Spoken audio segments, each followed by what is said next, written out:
pemirsa, kita kembali lagi di Musik Jiwa masih dengan Dokter Gamal, dokter muda yang sudah berprestasi. Nah dokter kan prestasinya udah banyak banget. Ini umur 25 tahun manggil dokter nggak apa-apa ya? Dek. Oh dek, Iya. tante dok. Jadi dek dok. Dek dok. Ini sebenarnya Dokter Gamal nih mau dilihatnya nanti sebagai apa nih? Sebagai dokter kah? Sebagai inovator kah? Sebagai apa ya, kalau misalnya orang bisa menginspirasi inspirator kah gitu, apa nih? Dulu dosen saya pernah pesan satu hal yang saya ingat sampai sekarang.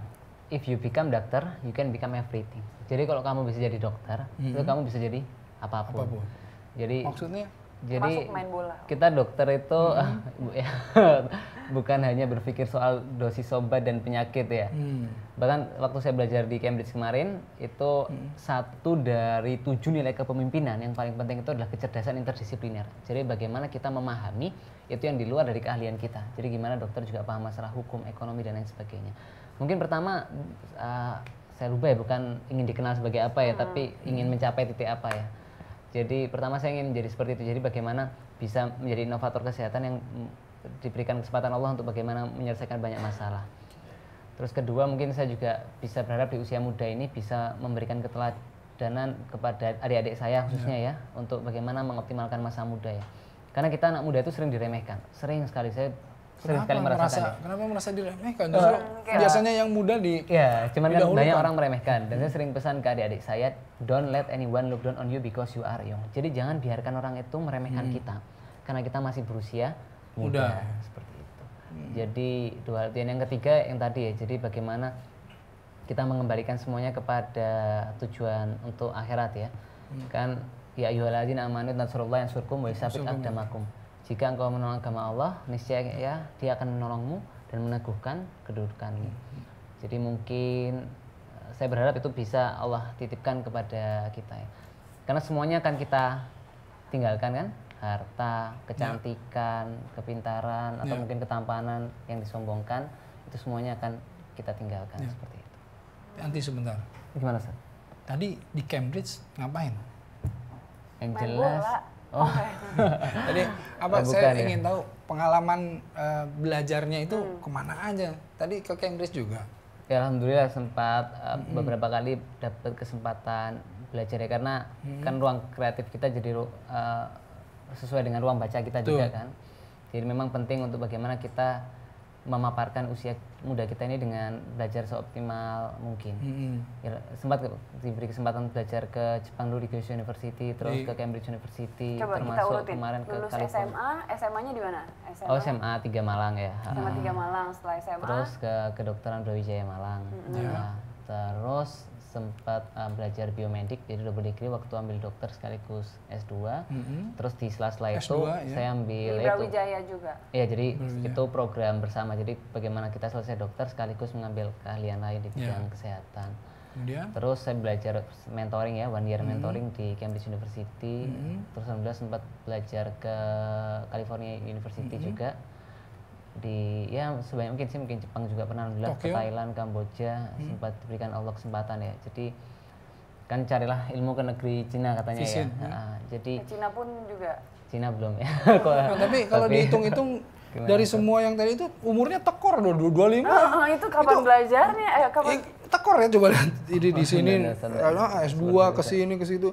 Kalau dihitung itu mungkin harus menghabiskan waktu mungkin 40 tahun mungkin itu. Ini masih 25 tahun. Nah, tapi untuk yang belajar di luar kan kita nggak sampai bertahun-tahun ya. Jadi biasanya waktunya singkat. Bukannya lulus kedokteran aja harusnya udah berapa tahun? Jadi maksud saya bagaimana memanfaatkan waktu, memanage waktunya tadi. Makanya lagu tadi yang dibuka dengan demi masa wal asr itu betul-betul diamalkan ya. Jadi betul-betul kalau dalam satu hari ini pertanyaannya agak keluar dalam satu hari nih.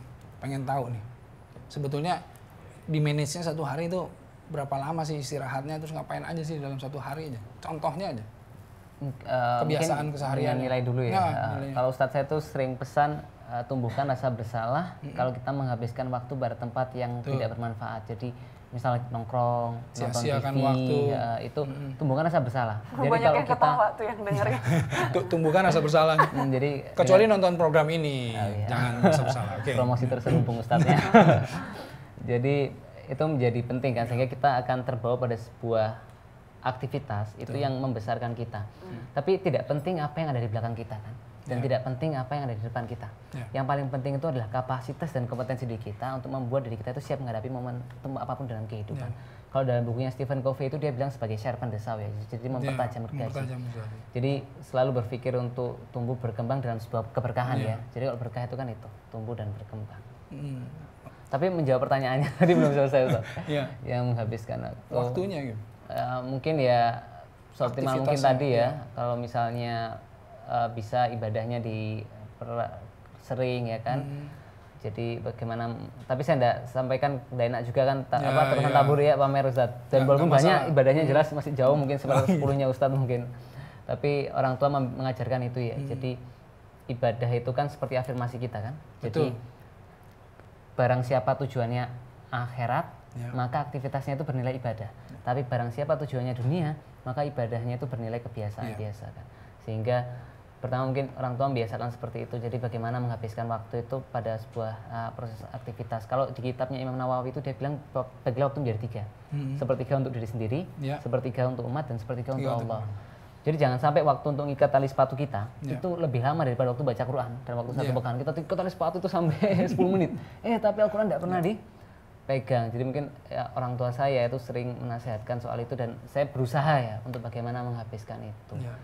Terus juga mungkin membiasakan tuh bagaimana membaca, terus mungkin juga bekerja, dan yang seperti belajar coba kayak Ustadz ya, gimana bisa berdakwah sedikit, mungkin belajar seperti itu. Ini juga dakwahnya subhanallah ini. Aduh, jadi menarik. Dokter nanti profesi utamanya Ustadz, side jobnya dokter. Gimana nanti? Iya kan kita dai sebelum apapun katanya kan. Nah, kita semua dai. Jadi apapun yang dilakukan itu kita dai dulu, baru profesi. Daripada kita di dunia ya kan, wah mempesona, tapi nanti di akhirat tersiksa. Kalau kata Ibnu Qayyim itu bagus sekali dia nasihatnya. Barang siapa menjadikan Allah keterpesonaannya, maka dia akan mempesona bagi setiap mata. Itu luar biasa sekali. Jadi mengarahkan kita pada sebuah kecerdasan orientasi kehidupan dengan logika yang sangat mendalam. Tapi Dokter Gamal, kalau semuanya yang dilakukan ini untuk masyarakat, terus kalau untuk kesenangan diri sendiri tuh ngapain sih? Biasanya hobinya apa sih? Yang tidak membuang waktu gitu kan katanya. Tidak sebaik itu ya, saya punya banyak kekurangan dan kekhilafan juga. Cuman mungkin tetap harus tawazun ya. Tawazun itu kan kita seimbang. Jadi orang tua kita itu punya hak untuk diperhatikan ya kan. Adik kita punya hak untuk mungkin diantarkan. Jadi tetap karena ada satu artikel menghebohkan di Amerika Serikat.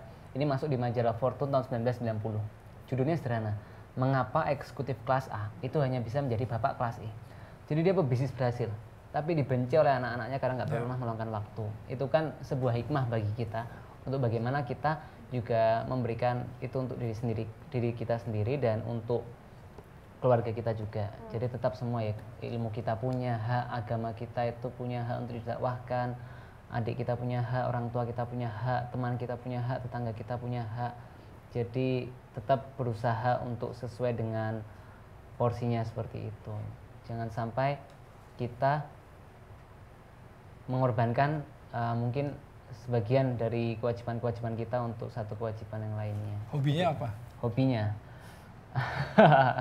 nonton sepak bola? Oh enggak ada Ustaz. Main sepak bola? Enggak juga Ustaz. Mungkin film favorit apa? Hobi ya. Biasanya kalau ada ide ingin segera direalisasikan, karena tadi mungkin ya karena pekerjaan itu sesuai dengan blister, jadi kerjaan itu juga kesenangan kan. Jadi hobi. Tetap suka baca buku-buku mungkin komik filosofis, gitu? Enggak Ustaz, baca komik. Buku filosofis, buku politik juga suka baca. Karena membuat kita berpikir itu. Dan mungkin buku-buku agama juga ya, supaya dalam aktivitas itu punya landasan yang kuat dan kokoh seperti itu. Film favorit? Film favorit mungkin Habibie dan Ainun. Berarti suka nonton film? Suka nonton. Alhamdulillah. Habibie dan Ainun itu kan luar biasa sekali ya. Iya. Oke, ini menarik sekali ngobrol dengan Dokter Gamal, tapi kita waktunya sudah habis nih. Semoga nanti kalau misalnya Dokter Gamal kita undang lagi, mau hadir lagi ya Dok, karena masih banyak. Kita bisa membahas juga tentang prestasinya nih, sebenarnya masih banyak yang belum kita kupas nih. Nanti kapan-kapan datang lagi ya Dok ya. Iya, itu will be great honor for me. Terima kasih Dokter. Ya itu dia tadi pemirsa, intinya jangan sia-siakan masa muda. Boleh seneng-seneng tapi jangan keterusan yang aneh-aneh. Jadi intinya mumpung kita masih muda, yang nonton kalau masih muda manfaatkan sebaik-baiknya. Saya Prisya Nasution, Ustadz Erick Yusuf di sini dan juga Dr. Gamal. Kita mohon pamit, sampai jumpa di Musik Jiwa selanjutnya. Assalamualaikum warahmatullahi wabarakatuh. Waalaikumsalam warahmatullahi wabarakatuh.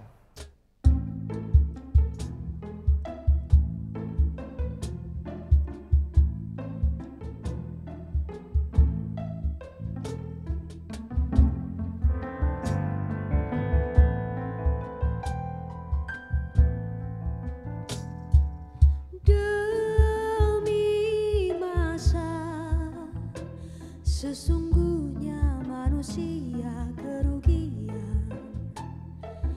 melainkan yang beriman dan beramal soleh.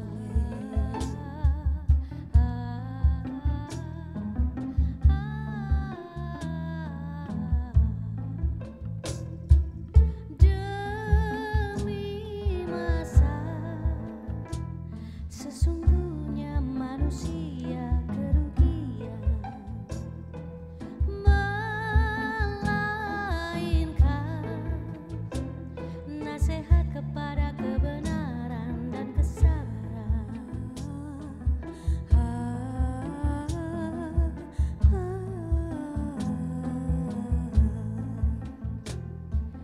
Gunakan kesempatan yang masih diberi, moga kita takkan menyesal. Masa